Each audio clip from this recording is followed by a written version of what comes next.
السلام علیکم۔ گناہ کبیرہ جو بغیر توبہ کے معاف نہیں ہوتے،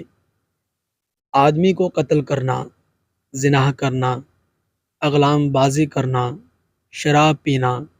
چوری کرنا، کسی پر تہمت لگانا، سچی گواہی کو چھپانا، جھوٹی قسم کھانا، کسی کا مال چھین لینا، سودی معاملہ کرنا، یتیم کا مال کھانا، رشوت لینا، جھوٹی حدیث بیان کرنا، قطع رحمی کرنا، رمضان کا روزہ توڑ دینا، ناپ تول میں کمی کرنا، فرض نماز کو وقت سے آگے پیچھے پڑھنا، زکوٰۃ نہ دینا، کسی صحابی کی شان میں گستاخی کرنا، کسی پر جادو کرنا، قرآن پاک پڑھ کر بھلا دینا، چغلی کھانا،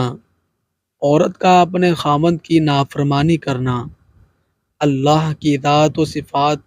اور عبادات میں کسی کو شریک کرنا، جھوٹ بولنا۔